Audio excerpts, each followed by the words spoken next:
2026 సంవత్సరం ప్రారంభంలోనే అద్భుతం చోటు చేసుకుంది. మొదటి ఖగోళ అద్భుతం ఆవిష్కృతం అయింది. ప్రపంచవ్యాప్తంగా పలు ప్రాంతాలతో పాటు ఇండియాలోనూ ఈ పాక్షిక చంద్రగ్రహణం కనిపించింది. ఈ అరుదైన దృశ్యాన్ని ఖగోళ ప్రేమికులు ఎంతో ఆసక్తిగా వీక్షించారు. ఈ క్రమంలో చంద్రుడు ఎరుపు రంగులో కనువిందు చేశాడు. దీంతో చంద్రగ్రహణం ముగిసింది. ఈ దృశ్యం ఏర్పడడానికి ముందు సాయంత్రం 3:20 చంద్రగ్రహణం ప్రారంభమైంది. ఇది సాయంత్రం 6:47 ముగిసింది. ఈ అద్భుత దృశ్యాన్ని వీక్షించిన ప్రజలు ఎంతో అనుభూతిని పొందారు. అలాగే చంద్రగ్రహణం సందర్భంగా మూసేసిన ఆలయాలను శుద్ధి చేసి భక్తులకు దర్శనాలను కల్పిస్తున్నారు. అలాగే చంద్రగ్రహణం విడిచిన తర్వాత అంతా స్నానాలు ఆచరించి దైవనామస్మరణలు చేశారు. హైదరాబాద్లో గ్రహణం విడిచే చివరి నిమిషంలో ఆకాశంలో అద్భుతం జరిగింది. సైన్స్ ప్రకారం సూర్యుడు, చంద్రుడు ఒకే కక్ష్యలో ఉన్నప్పుడు మధ్యలోకి భూమి వచ్చి చేరినప్పుడు అప్పుడు ఆ భూమి నీడ చంద్రుడిపై పడుతుంది. అప్పుడు దీన్ని చంద్రగ్రహణం అంటారు. అదే భూమినీడ చంద్రుడిని పూర్తిగా కప్పేస్తే దానిని సంపూర్ణ చంద్రగ్రహణం అంటారు. సగభాగమే కప్పివేస్తే దాన్ని పాక్షిక చంద్రగ్రహణం అంటారు.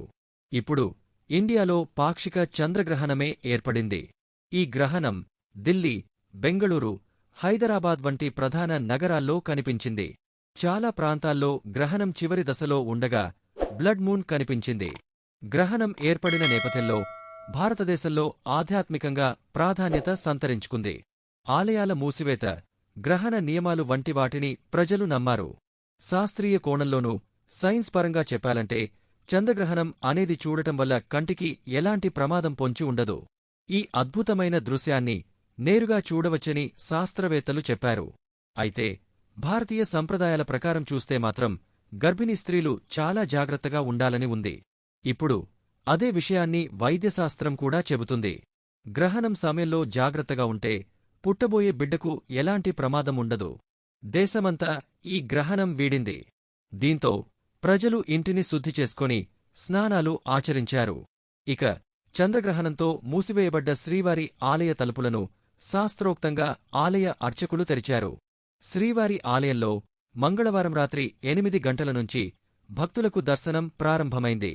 మధ్యాహ్నం 3:26 నుంచి సాయంత్రం 6:47 వరకు చంద్రగ్రహణం ఉన్న కారణంగా ముందుగా నిర్ణయించిన ప్రకారం ఉదయం 9 గంటలకు ఆలయ తలుపులు మూశారు. దాదాపు 10:30 అనంతరం మంగళవారం రాత్రి 7:30కు ఆలయ తలుపులు తెరిచారు.